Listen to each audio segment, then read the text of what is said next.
Olá, pessoal. Sou o professor de imunologia, Dr. Miguel Bortolini. Imunologia é top, é tech, é essencial para as nossas vidas. Vamos desmistificar a imunologia? Então venham comigo!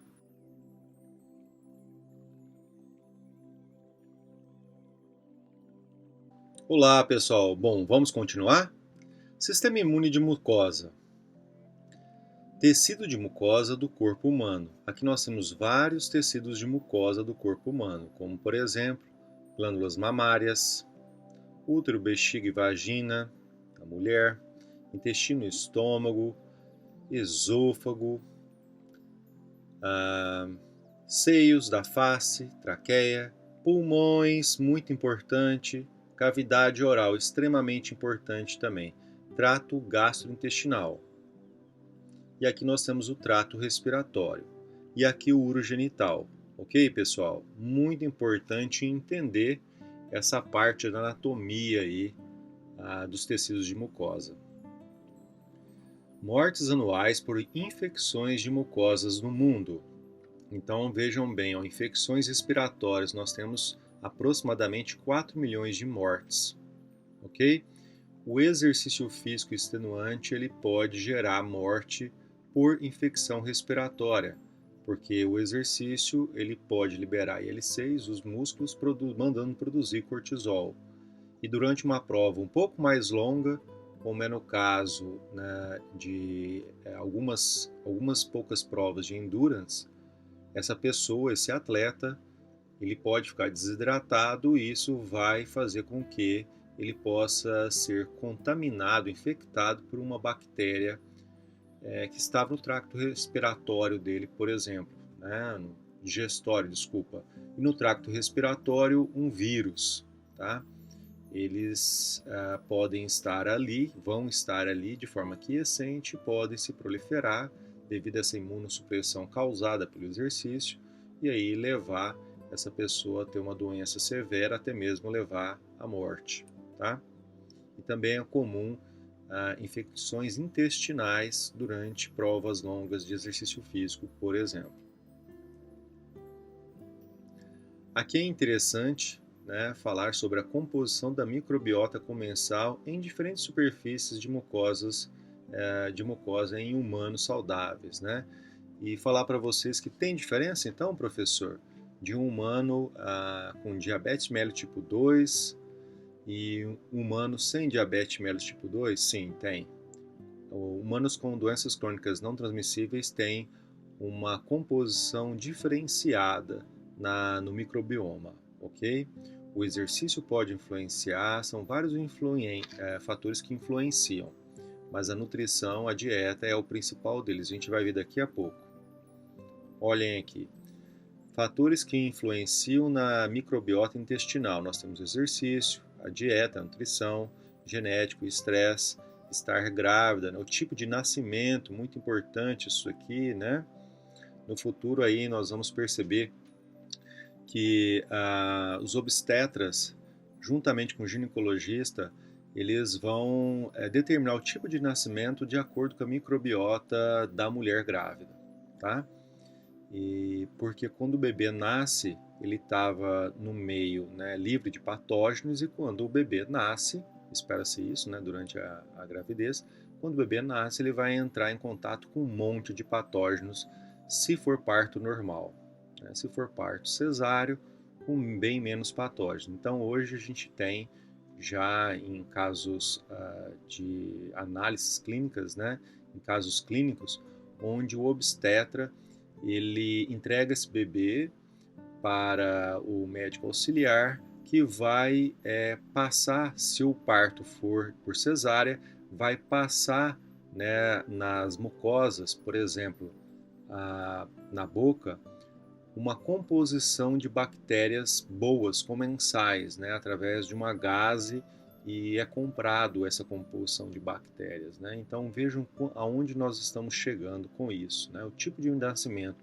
A idade interfere, até porque interfere muito o sistema imune de mucosa. Essa relação que a gente tem de sistema imune com microbioma é muito importante. E a idade interfere no sistema imune, logo no sistema imune de mucosa e o microbioma. E o uso de antibióticos, né? Ainda mais em algumas cidades a gente vê aí a prática, infelizmente, que ainda ocorre de se poder comprar antibióticos e tomá-los sem a prescrição médica adequada, né? E algumas vezes as pessoas também não respeitam aí a prescrição médica e isso é muito importante respeitar, né? A prescrição médica de antibióticos. Não podemos brincar com os antibióticos. Aqui nós temos aspectos distintos do sistema imune de mucosa, aspectos anatômicos, mecanismos efetores, ambiente imunorregulador. Né?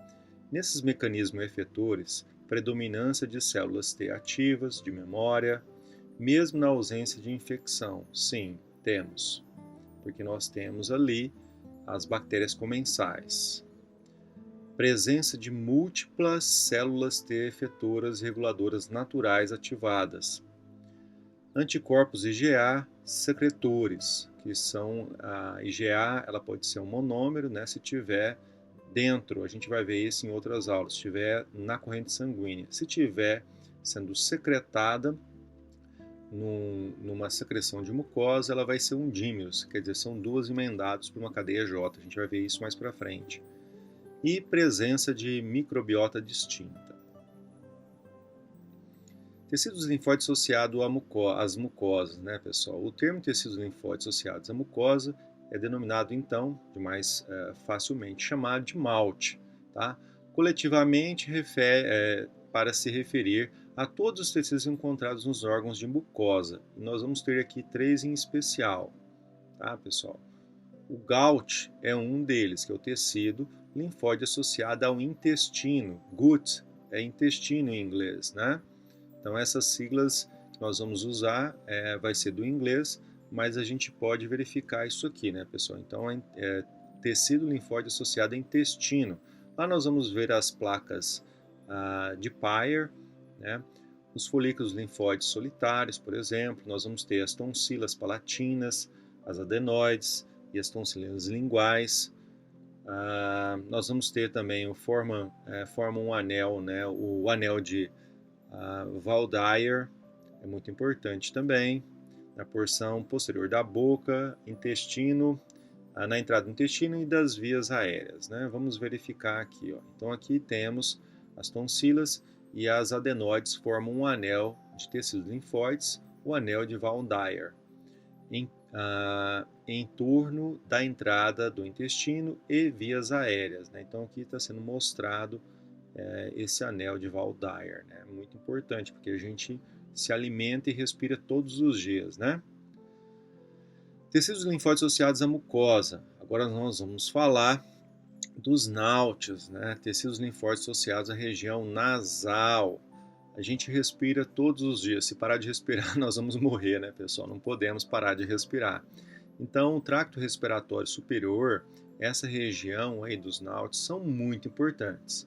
Ainda mais nesse tempo de pandemia, né? A gente utilizando máscaras, até mesmo, dependendo do ambiente, uma máscara chamada N95, que ela é bem restritiva, quase não entra patógeno nela, né? Se a pessoa colocar de forma adequada e tiver o uso correto, praticamente ela vai ficar 100%, ou quase 100% protegida, né? Dependendo da concentração de patógeno no meio, né? Mas é muito importante esse tecidos linfóides, né? E chamar a atenção de vocês que vamos falar, por exemplo, de um asmático. O asmático, ele vai necessitar ter uma hidratação muito boa do corpo dele, porque o sistema imune de mucosa dele, principalmente nessa região aqui, né, na região do tracto respiratório superior, ele não é lá essas coisas, né? Ele é muito sensível, vamos dizer assim. Então ele pode desencadear aí uma alergia, pode desencadear uma inflamação e aí ocasionar a liberação de histamina, por exemplo, né? Que é a vasoconstrictora. Pay attention. É Acorda. vasodilatadora e broncoconstrictora, né? Isso é um problema, né? Nós temos aqui também os tecidos linfóides associados aos brônquios, dentre os principais também, que é muito importante, tá, pessoal? Em relação ao GALT, que é os tecidos linfóides associados ao intestino, nós temos aqui as placas de Peyer. A placa de Peyer é interessante dizer, né? As placas de Peyer têm o morfológico similar a qual outra estrutura que vimos anteriormente? Qual outra estrutura que vocês acham que tem uma estrutura similar às placas de Peyer? Os linfonodos, né, pessoal? São similares, quer dizer, as placas de Peyer talvez aí sejam na evolução bem mais antigas, vamos dizer assim, que os linfonodos. Talvez, eu não sei falar a vocês, mas a estrutura morfológica é muito parecida, né? Nós vamos ver aqui que nessas placas de Peyer nós vamos encontrar uma tal de célula M multifenestrada. E essa célula M, olha que legal. Aqui nós temos o lúmen do intestino, por exemplo. Aqui nós temos a célula M. Então, todas as proteínas que estão aqui, ou peptídeos, essa célula M vai capturar, passar para a parte interna, né? E nessa parte interna, então, lembrando vocês, aqui as placas de Peyer, por exemplo. E aí, essas proteínas, então, vão passar para cá, e aí vão as dendríticas, por exemplo, foliculares, vão pegar e fazer a apresentação, ou dendríticas, se tiver as dendríticas convencionais, vão fazer essa apresentação para linfócitos T, por exemplo, né? Então, é muito importante, a gente acha que a microbiota a maioria são bactérias, né? É sempre ruim. Não, não é bem assim, né? A gente tem bactérias comensais que são muito importantes para a manutenção da homeostasia do nosso organismo. E aí eu gostaria de dizer para vocês, né? Os alunos de medicina, de nutrição, neste momento, quando o paciente internado ele para de se alimentar via oral, isso é um problema para o sistema imunológico. Na prática, os médicos, nutricionistas clínicos já sabem disso, né? Mas por quê? O porquê é como que eu vou ficar ativando meu sistema imune de mucosa, que vai interferir no meu sistema imune geral, na homeostasia dele, se a pessoa não está se alimentando, né? Se ela estiver se alimentando, por exemplo, por sonda endovenosa, né? Então, o que acontece? Nesse caso, vai parar de ter essa apresentação de antígeno constante ao sistema imune, de tudo que passa ali, né, nesse sistema imune de mucosa, especialmente lá no intestino. E isso pode gerar uma desregulação do sistema imunológico da pessoa. Ele vai ficar mais frágil, tá? Olha o quanto que é importante nós nos alimentarmos, né, pela boca, vamos dizer assim, de forma oral.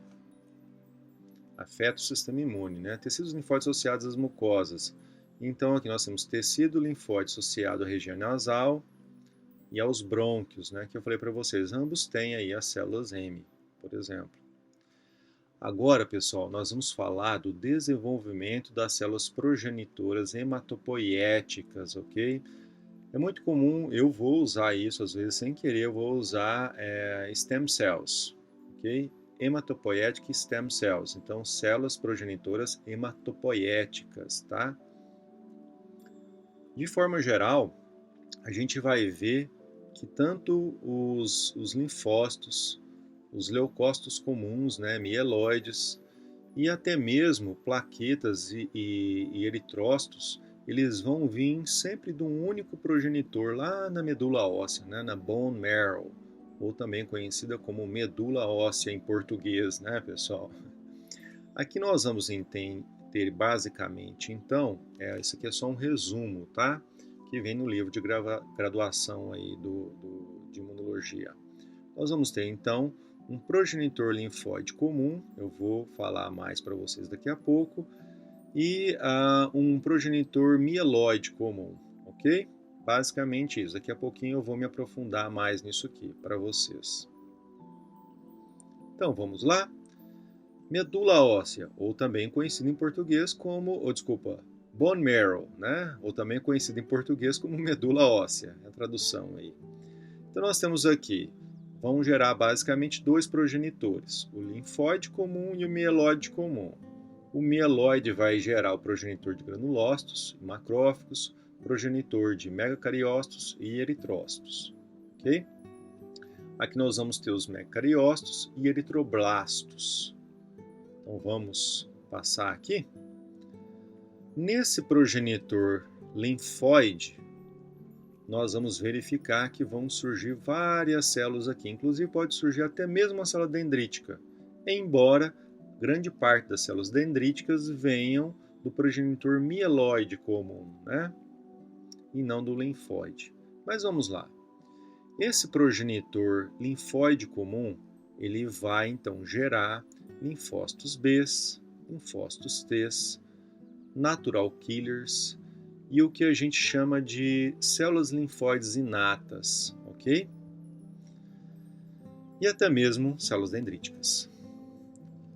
Mais para frente, né, no linfonodo, nós vamos ver aqui então que nós vamos ter então linfócitos B, os linfócitos T, eles vão ter que amadurecer lá no timo, né? Nós vamos ter então natural killers e essas células linfóides inatas.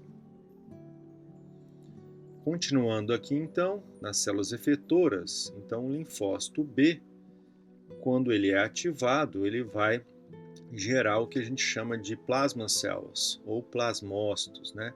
Os linfócitos T, por hora, eles vão gerar aqui dois principais grupos.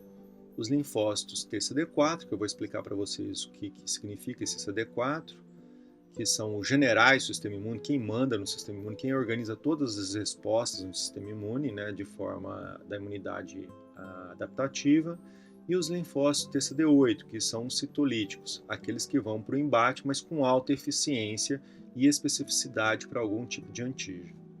As células natural killers, né, são muito importantes nesse processo, porque elas, embora fazem parte do sistema imune inato, elas são geradas no progenitor linfóide comum, e essas natural killers, elas, de certa forma, a gente vai aprender em outras aulas que elas auxiliam o CD8, tá? E as células linfóides inatas. Hipotetiza que as células linfóides inatas, na evolução, eles vieram antes dos linfócitos que a gente conhece da resposta imune adquirida, né, adaptativa. E elas auxiliam, potencializam aí os linfócitos TCD4, tá, na resposta imune contra micróbios, por exemplo.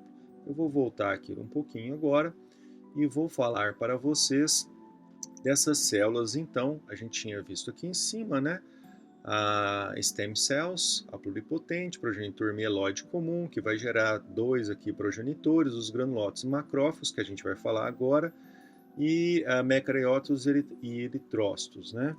Então, aqui no sangue, a gente vai ter aqui granulócitos ou leucócitos polimorfonucleados. A gente tem os neutrófilos, os eosinofilos e basófilos, ok? E aí nós vamos ter um precursor desconhecido de mastócito e o precursor, então, de macrófago aqui, pessoal. O macrófago, antes de ser macrófago, ele tem que ser um monócito. E depois que ele entra no tecido, a gente vai verificar aqui, aí sim nós vamos ter um macrófago, tá? Lembrando vocês que nós temos aí monócito clássico, o intermediário e o não clássico, que é um monócito hiperinflamatório. E o macrófago, nós vamos ver em células posteriores, né, que nós temos pelo menos dois grandes tipos de macrófago, que é o M1, pró-inflamatório, e o M2, anti-inflamatório. Mas o M2 se divide em M2A, B e C, né? E aqui nós vamos ter os mastócitos. E também, pessoal, aqui desses progenitores mieloides comum pode ser gerado também as células dendríticas, tá? Imaturas até virar uma madura, ok? Vamos voltar um pouquinho novamente. Progenitores de megacariócitos e eritrócitos, né? Vai gerar então o progenitor de megacariócitos e o eritroblastos, que vão gerar então as plaquetas e eritrócitos, tá, pessoal? Então, quando eu tenho uma estimulação dessas células progenitoras aqui na medula óssea, eu posso gerar todos esses tipos aqui.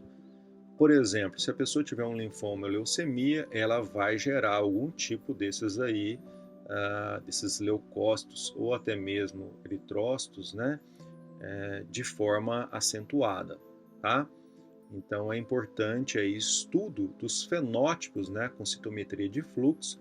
Nós vamos ver na medicina, nós vamos ver isso lá na sexta aula, creio eu, que nós vamos ter um poder fenotipar, ou seja, elas são células muito parecidas, mas quais os marcadores que existem ali na membrana, né? Isso é importante. Agora a gente já pode passar. Lembrar vocês aqui, eu esqueci um pouquinho de falar, me desculpem, as células linfóides inatas, elas foram descobertas entre 2008 e 2009, né? E aí a gente vai verificar, então, que hoje existe, por exemplo, a ILC2, a LTI, a ILC1 e a ILC3, ok? É muito importante isso daqui, porque a imunologia tem pesquisado muito. Vocês vejam, né? De 2008, 2009 para cá, 2020, nós temos apenas 11, 12 anos. E a imunologia tem descoberto muito as funções leucocitárias aí através da fenotipagem dessas células, né? Através da descobrir qual que é o padrão, o kit de citocinas que essas células liberam, etc, né? Aqui está então a legenda ali da figura anterior, que eu peguei desse artigo aqui, né? Vivier 2016, tchau.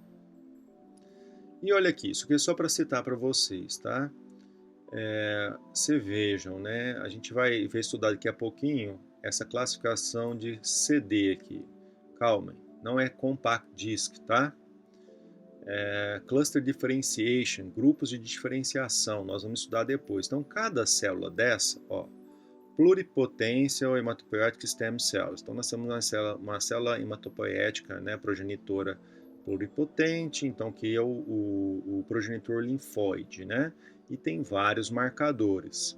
Então, através, por exemplo, de citometria de fluxo, eu consigo saber em qual período de maturacional essa célula está. Eu queria chamar a atenção de vocês, por exemplo, aqui nós temos uma célula NK e aqui também uma célula NK, mas elas têm uma pequena diferençazinha aqui na membrana, né? E a gente vai ver então que elas evoluíram aqui de forma diferente, tá? Então eu posso diferenciar subtipos, inclusive de um tipo de célula, né? Onde a gente está chegando, né? Aqui, por exemplo, a gente tem um linfócito B1, que é uma célula que se assemelha ao inato, porque ela vai produzir IgMs, né, os anticorpos naturais, que são essas IgM, e essas IgMs são contra lipídios, por exemplo. Então, carboidratos, elas não são contra proteínas. E o jeito que como você nasce, você vai produzir essa IgM do mesmo jeito, e depois, quando você vem, né, vai evoluindo, vai ficando idoso, até a fase senil, você vai ter o mesmo tipo de anticorpo sendo fabricado, uma IgM, né? Nem vai fazer a switch de classe para IgG, por exemplo. Já o B2 não, aqui sim ela faz parte do sistema imune adquirido, né? E ela vai poder ser específica para reagir e produzir um anticorpo específico contra um patógeno, né? Contra um antígeno. Isso aqui era só para dar um exemplo para vocês. Então, cluster differentiation, diferenciação de grupos. Muito comumente vocês vão me ouvir falar de linfócitos CD4 e CD8. A gente não vai falar todos os marcadores do linfócitos, né? Que célula que seria essa daqui, por exemplo? CD45 positivo, CD3 positivo, CD4 negativo, CD8 positivo, ok? Então aqui nós vamos ter a marcação de linfócitos, né? Linfócitos T's, e aqui esses linfócitos T's, eles são subdivididos em dois grupos. O negativo, nós vamos verificar ali no próximo slide, que significa que não tem. Então não tem aqui essa proteína CD4 na membrana. E tem o CD8, ou seja, esse linfócito aqui é um linfócito T do tipo citolítico, tá? A gente vai ver aqui daqui a pouco. aqui, por exemplo, nós temos então as marcações principais para diferenciar os linfócitos, por exemplo, né? Não só linfócitos, leucócitos de forma geral. Então, uma stem cell, os granulócitos, então CD15, monócitos, CD14, linfócitos T, CD3, né? Linfócito B, CD40 ou CD19. Pode verificar aqui que os dois tipos de linfócitos têm CD45, né? Leucócito de forma geral tem, né, CD45, desculpem. Aqui nós vamos ter então trombócitos e assim por diante, né? Até gerar aqui então uma célula, por exemplo, se ela ativada, um linfócito T ativado, ele vai expressar, além de outros marcadores, CD25, por exemplo. E aqui nós vamos ter então o linfócito T helper, que é o auxiliar, né, o general do sistema imune, e eu vou ter outros subtipos de linfócito TCD4, que a gente vai ver em outras aulas, ou desculpa, mais para frente nessa aula. E nós vamos ter aqui o linfócito T citolítico, né? Por hora só tem um tipo mesmo de linfócito T citolítico, que eu saiba, né? A imunologia, eu peço desculpas a vocês, mas a imunologia, pessoal, todo dia sai aí uma tonelada de artigos novos, às vezes com células, né, diferentes e outras funções e assim por diante, ok?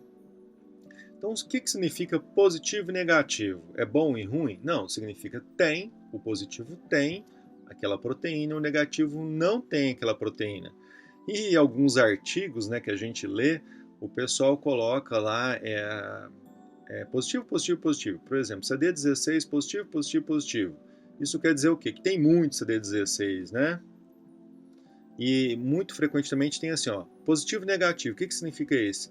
Não tem tanto quanto seria o adequado, vamos dizer assim, o normal, mas tem algum pouco, tá? E quer dizer que se tiver positivo e negativo, não tem ausência completa, tem um pouquinho. A gente verifica também que pode vir tipo CD14 high ou CD14 low, ou seja, tem muito, high é muito, né? E low é baixo, então tem pouco.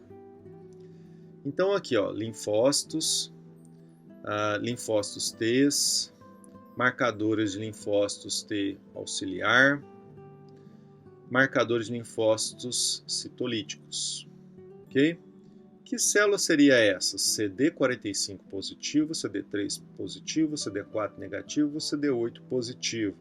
Seria um linfócito TCD8, que a gente resume dessa forma, que na realidade é o citolítico, tá, pessoal? Porque ele não vai ter aqui um CD4. Professor Miguel, e se tivesse aqui positivo e positivo? Então seria um timócito ainda não diferenciado, ou em CD4 ou em CD8, tá? É uma célula um pouco antes aí da diferenciação final lá no timo, tá, pessoal? Então lá no timo nós vamos encontrar células dessa forma, por exemplo. E podemos encontrar na corrente sanguínea também, talvez, tá? Dessa forma, então, se a pessoa tiver uma grande quantidade de CD4 e CD8, temos que prestar atenção. Talvez ela tenha algum problema relacionado a linfoma ou leucemia, tá? Então temos que prestar atenção. O aidético, ele tem que ficar controlando essa quantidade de linfócito TCD4. Por quê? Porque o vírus da AIDS, ele entra dentro dos generais do sistema imune, né, e se hospeda lá, e se multiplica, etc., vindo a destruir esses generais, e a proteína que ele utiliza para entrar, uma delas, principalmente, a principal proteína é o CD4, tá, pessoal? Então, os linfócitos T, os generais do sistema imune, os auxiliares, o vírus da AIDS, ele pode entrar dentro e ele vai dessa célula e ele vai degradar, destruir essa célula. Então, é muito importante o acompanhamento do aidético, dessa pessoa que tem HIV positivo, o aidético é se ele tiver a doença instalada, que acompanhe essa concentração aí de linfócitos TCD4, né? Então isso também é feito por citometria de fluxo, inclusive parado pelo Ministério da Saúde, né? E, além disso, tem que ser feito um PCR, um RT-PCR, vamos dizer assim, desculpa, um qPCR, um PCR quantitativo para a carga viral, tá? Quem for visitar o LACEN, Laboratórios de Análise Clínica do Estado do Acre, aqui, por exemplo, nós vamos mostrar lá para vocês o citômetro de fluxo deles e como que é feito o exame. Nós vamos ter inclusive nós vamos ter acho que vai dar certo, nós vamos ter uma aula sobre isso, tá, pessoal? Aqui nós temos, por exemplo, um macrófago, uma célula dendrítica, né? A célula dendrítica, quando ela foi descoberta, acharam que eram neurônios, lá na década de 70, se não me falha a memória, tá? Olha aqui a célula dendrítica. São duas células apresentadoras de antígenos, tá, pessoal? Nós temos linfócitos B também, que são as 3 células aí apresentadoras de antígenos profissionais para os linfócitos TCD4. Vamos assistir um pouquinho de um vídeo aqui.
Para uma próxima atividade. Bom, vamos continuar aqui nossa aula, né? Neutrófilos e eosinófilos. Aí eles estão numa lâmina, né? Vocês vão ver isso ou em hematologia ou em citologia, né? Basófilos, mastócitos, células matadoras naturais ou natural killers, que a gente chama. Essas células a gente vai ver mais para frente que elas ajudam a controlar e a matar células tumorais, células infectadas por vírus, né? Então elas auxiliam muito o linfócito TCD8. E aqui nós temos um linfócito, né? Contagem de células sanguíneas. Então aqui nós temos uma média aí dessa contagem e uma faixa considerada normal dessa contagem de diferentes tipos de leucócitos, tá, pessoal? E aí eu quero chamar a atenção. Então, se eu tiver, por exemplo, num hemograma, eu tiver muitos neutrófilos, quer dizer, é um indicativo de infecção bacteriana. Tenho muitos linfócitos, virose. Começou a ter eosinófilos, então pode ser uma alergia ou eumintíase, né? A leucocitose pode ser classificada em fisiológica, reativa e patológica. Quando nos referimos à leucocitose fisiológica, estamos falando em um aumento discreto do número de leucócitos. Esse tipo ocorre normalmente após uma situação de estresse, por exemplo, exercício físico ou, por exemplo, estresse mental. No período menstrual, as mulheres grávidas também e naquelas que estão amamentando. Dizemos que uma leucocitose é reativa quando ocorre um aumento moderado no número de leucócitos por ml. Nesse caso, a causa é normalmente infecção bacteriana, inflamações e algumas doenças metabólicas. Por fim, temos as leucocitoses patológicas, que podem ser resultado de doenças como leucemia e linfomas. O hemograma é o exame responsável para realizar a contagem da quantidade de hemácias, leucócitos e plaquetas no sangue, sendo, portanto, a escolha ideal para diagnóstico de leucocitose. A parte do hemograma que está relacionada com a análise morfológica e quantitativa de glóbulos brancos é chamada de leucograma. E aqui nós temos diferença, né? As pessoas que vão trabalhar com crianças, nós temos diferença de um leucograma, por exemplo, de um adulto comparado com de crianças, tá? De adultos e crianças. O leucograma, então, tem diferença de crianças e adultos? Sim, tem. É por isso que a gente precisa se especializar se for trabalhar com crianças. Não só o médico, mas enfermeiro, profissionais de educação física, nutricionistas. O organismo é diferente. Fagócitos. Eu não vou ficar lendo tudo aqui para vocês, mas é um resumo que eu fiz, né, baseado em livros de graduação dessas células. Então é importante que vocês leiam este resumo. Eu queria chamar a atenção de vocês aqui dos monócitos. Olha só que interessante, pessoal. Nós temos aqui esse artigo, bem recente, inclusive, que ele traz a duração de dias dos 3 tipos de monócito que nós temos, né? Nós temos então monócito clássico, que dura menos de um dia às vezes, monócitos intermediários, que duram até 4,3 dias em média, tá? E monócitos não clássicos, eles chegam a durar até 7,4 dias aqui no sangue, tá, pessoal? Aqui medula óssea, ó, então células progenitoras, né? Então isso é importante porque está se estudando muito o fenótipo desses tipos de monócito aqui. E esse aqui, o não clássico, é o hiperinflamatório.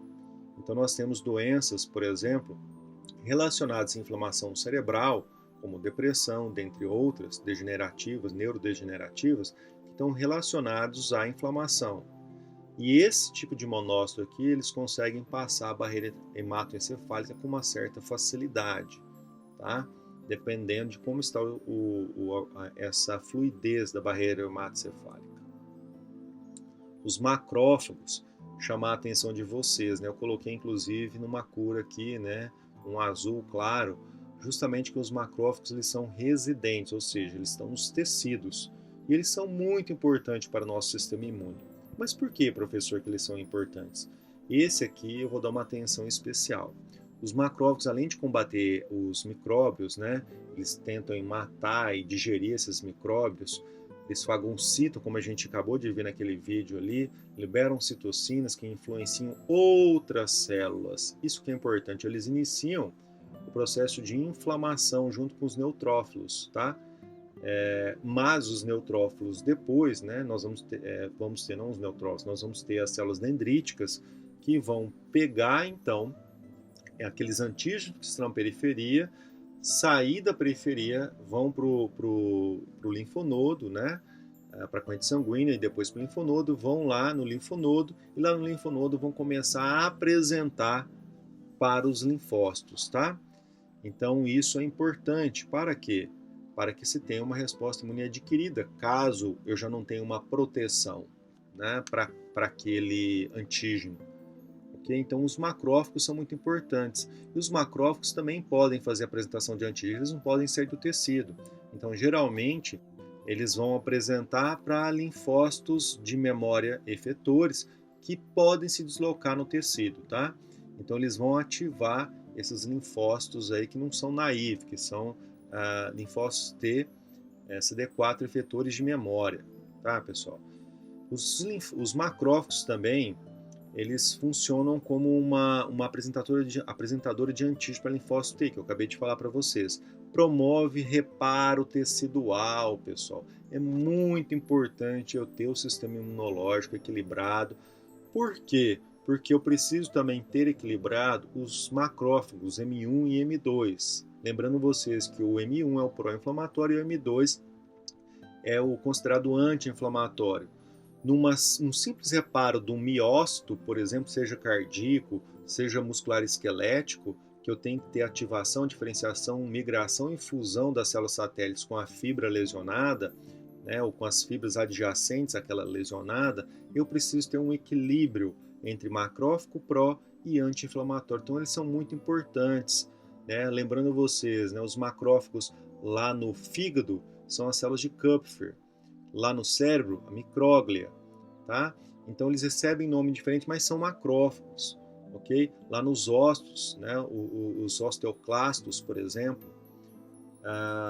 E a gente tem aí então esses macrófagos que desenvolvem várias funções, além de ajudar no combate a patógenos, a apresentar antígenos para linfócitos T, a gente ainda tem aqui então uma importantíssima função que é a organização do reparo tecidual. Possuem receptores toll-like receptors, por exemplo, né? E opsonina, que a gente vai ver mais para frente. Dependendo do tipo de estímulo do macrófago, pode adquirir um fenótipo clássico para matar micróbios, por exemplo, pró-inflamatório, ou alternativo de remodelamento. Aí a gente tem um anti-inflamatório, M2A, B e C. Né? Lembrar vocês, os macrófagos, eles podem consumir lá no endotélio dos vasos, né, claro, eles podem consumir o excesso de gordura e se transformar em células espumosas, né, foam cells, ok? E só que se a pessoa tiver um grande aporte, vamos dizer, de gordura no sangue, infelizmente, o que era para ser uma resolução do problema, não ter aterosclerose, por exemplo, ou um coágulo, trombo, né? Infelizmente ele vai morrer ali porque ele não tem uma capacidade tão grande assim de fagocitose de gordura, por exemplo. E aí ele acaba não conseguindo sair, metabolizar tudo aquilo e acaba morrendo antes do previsto, tá? E ele acaba contribuindo para um trombo, por exemplo. Então é muito importante que vocês estudem macrófagos, tá? Mastócitos, basófilos e eosinófilos têm em comum, né? Tem grânulos citoplasmáticos preenchidos com vários mediadores inflamatórios e antimicrobianos. Estão envolvidos na proteção contra eumintos e respostas imunes que causam alergias. Então depois vocês leem um pouquinho sobre mastócitos, basófilos e eosinófilos. Na inflamação inicial, a gente pode ativar um mastócito, ele libera histamina. A histamina é vasodilatador e broncoconstrictor, né? Só que se não for um tecido que não for tecido tracto respiratório, não vai ter problema, ela vai causar só uma vasodilatação. No caso de pessoas que tenham asma alérgica, por exemplo, a pólen, né, os mastócitos se inflamar um pouquinho por causa de uma IgE ou uma inflamação ali no tracto respiratório, eles vão liberar grandes quantidades de histamina e essa pessoa vai ter broncoconstricção e vasodilatação e risco eminente de morte. Tanto que tem todo um protocolo para os asmáticos. Lembrar vocês que os asmáticos precisam fazer exercício físico mesmo durante a pandemia, com diversas cautelas, né? Com diversos cuidados aí, com uma cautela bem redobrada, né, pessoal? Células dendríticas, também coloquei as células dendríticas em azulzinho claro. São as células as principais dedo duro do sistema imunológico, vamos dizer assim, né? São as principais aí que levam apresentadoras de antígeno, que levam os antígenos a serem apresentados nos órgãos linfóides secundários, como por exemplo o baço e ou principalmente os linfonodos, né, para os linfócitos T, CD4, naive, tá, pessoal? Ele é claro que elas podem apresentar para linfócitos T efetores de memória, etc. Mas o grande lance aqui, vamos dizer, a grande função que elas têm é levar para os órgãos secundários, linfóides, e lá apresentar. Tá? Inclusive, lembra dos detritos que elas têm, daquelas protuberâncias que elas têm? Aquela estrutura, né, que parece um dedo, parece uma mão, né, favorece com que as células dendríticas elas possam apresentar via MHC classe 2, que a gente vai ver em outras aulas, que é um receptor, né? E no meio daquele receptor vai ter o antígeno para apresentar para o TCE, que é o receptor de célula T, no caso do CD4, né? Vai apresentar esse antígeno e ela pode apresentar para vários ao mesmo tempo. Por quê? Porque ela tem uma grande superfície celular devido a esses braços que ela tem. Células dendríticas foliculares são APCs para linfócitos B e os ativam, encontradas em folículos linfóides de linfonodos, baço, tecidos linfóides de mucosa. Seu precursor não tem relação com as células dendríticas clássicas, como eu já disse antes para vocês. E por último, mas não menos importante, né, são as células apresentadoras de antígeno para linfócitos T efetores. A gente viu que existem 3 tipos de células apresentadoras de antígeno para os linfócitos T CD4, os auxiliares. E quem são as células apresentadoras de antígeno para os linfócitos T citolíticos? Todas as células nucleadas, ok? Exceto as não nucleadas, como a hemácia, por exemplo, talvez haja uma ou outra célula não nucleada, mas todas as células nucleadas. No caso da hemácia, se algum micro-organismo invadir a hemácia, ele fica invisível para o sistema imune, vamos dizer assim, porque a hemácia ela não apresenta nem para CD4 nem para CD8. Então ela fica invisível.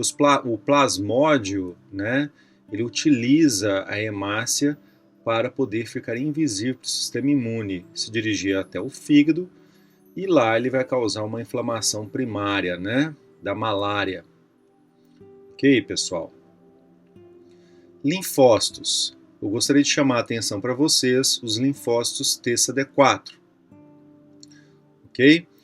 Perfil TH1, pró-inflamatório, TH2, pró-inflamatório, TH17, pró-inflamatório, TH22, pró-inflamatório, TH9, pró-inflamatório. Ok? Bom, nós temos aqui linfócitos TCD8, que são os citolíticos, e os linfócitos TCD4, chamados de T regulatórios, pessoal. O T regulatório, ele é um linfócito CD4, como se fosse um general da corregedoria. Quando algum tipo desses linfócitos CD4 aqui pró-inflamatórios inflamam demais, esse aqui começa a liberar substâncias anti-inflamatórias e se ele se ligar às apresentadoras de antígeno profissionais, ele vai inibi-las, ok? As células NK e linfócitos B. As únicas células do sistema imunológico adaptativo altamente especializada para diferentes determinantes de antígenos são os linfócitos, ok? Há aproximadamente 5 vezes 10 elevado a nona quantidade de linfócitos, né? 2% estão no sangue, 10% aproximadamente na medula óssea, 15% nos tecidos linfóides de mucosa e 65% estão aonde, pessoal? Nos linfonodos e baços, né? E no baço, aliás, só temos um, né? Que são os órgãos secundários linfóides. Então, 65% estão lá, esperando a apresentação de antígeno, né?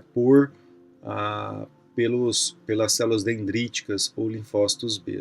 Morfologicamente, todos os linfócitos são similares. O fenótipo deles e as funções são totalmente diferentes, muitas vezes.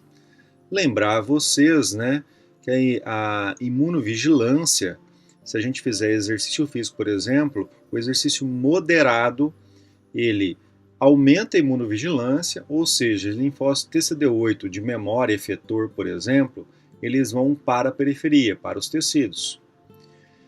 E vai reduzir o risco de doenças, ok? Agora, ficar sedentário ou fazer muito exercício, isso aí é ruim para a imunovigilância.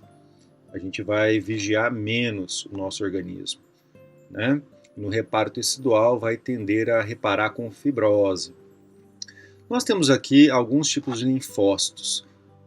Linfócitos naive B e T, linfócitos efetores, linfócitos ativados já apresentados ao antígeno e que combatem o mesmo. Eu esqueci de falar para vocês, o naive significa puro, ingênuo, é aquele que nunca foi apresentado. Por isso que quando a gente fala de efetor já apresentados, né, o efetor ele era o naive antes, ele se diferenciou, se multiplicou. Então a gente aqui nós temos diferentes tipos de linfócitos naive, né? Vários, T e B, tanto T CD4 quanto T CD8. Nos órgãos centrais, linfóides centrais, através dos órgãos linfóides periféricos, e reconhecem antígenos, iniciando a resposta imunidaptativa, ok? Não adianta, ele não consegue, o linfócito naive, ele não consegue ir para os órgãos periféricos, tá? Para os tecidos. Ele tem que ficar nos órgãos centrais aqui, os linfonodos, né, o baço, ok? Eles, se não estarem em contato com o antígeno, morrem de 1 a 3 meses. Crianças têm muitos linfócitos naive.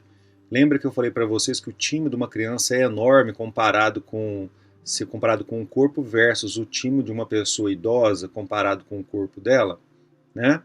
A criança está no início da vida, então ela precisa ter o maior contato possível com os linfócitos naives para se preparar para a vida adulta, né? E também se proteger na vida de criança, tanto que é tão importante, por isso que é tão importante a vacinação. Linfócitos efetores eu já falei aqui para vocês, né? Linfócitos de memória, olha que legal. Linfócitos já apresentados ao antígeno, mas vão sobreviver durante muito tempo, de meses a anos e até mesmo décadas. Duas citocinas são muito importantes para essa sobrevivência, IL-7 e IL-15 estão envolvidos nessa longevidade. Guardem essa informação. Também chamados de linfócitos pequenos, eles são os menores dos linfócitos de memória. Inclusive, aí, o imunometabolismo, todas as células leucocitárias pró-inflamatórias, elas obrigatoriamente têm que ser glicolíticas, láticas, tá? Fazer o metabolismo anaeróbico lático, usar a glicose. As células, por exemplo, naive, os linfócitos de memória e essas duas, né, e as células T regulatórias, elas são aeróbicas, tá, pessoal? Então isso é interessante e essa mudança do metabolismo confere a elas uma maior longevidade, vamos dizer assim. Ok? Bom, aqui nós temos uma proteína que é um marcador, né, para linfócito B de memória, enquanto o CD45 é expresso por linfócitos T. Quanto tempo pode viver um linfócito de memória? Eu já disse aqui para vocês, né? É de meses, anos e até mesmo décadas. Agora vem uma pergunta interessante. Qual tecido, quando estimulado por exercício resistido, ou seja, musculação, pode produzir IL-7 e IL-15? Quando nós fazemos musculação ou qualquer exercício resistido, nosso músculo, enquanto glândula endócrina, vai produzir IL-7 e IL-15. Ou seja, quando vocês estiverem malhando, fazendo musculação, na próxima vez vocês vão lembrar de mim, né, do professor Miguel Bortolini. Vocês vão lembrar que vocês estão produzindo IL-7, IL-15 e aumentando a longevidade dos vossos linfócitos de memória. Olha que interessante, né, pessoal? Isso é muito bom. Ou seja, todos aqueles linfócitos que você tem de memória hoje, se você fizer musculação, eles vão durar mais tempo. Isso quer dizer que é uma a musculação, no caso, ela vai potencializar a ação de uma vacina ou exposição prévia a um patógeno, né? Porque é importante que a gente tenha linfócitos de memória. Quanto mais linfócitos de memória a gente tiver, quando aquele antígeno, entrar, né, em contato de novo conosco, nós vamos poder reagir de forma muito rápida e efetiva contra ele e eliminá-lo, né? Olha que interessante. Esse esquema aqui é muito importante que vocês adicionem no mapa mental de vocês para poder memorizar o que a gente está falando aqui nessa aula, tá, pessoal?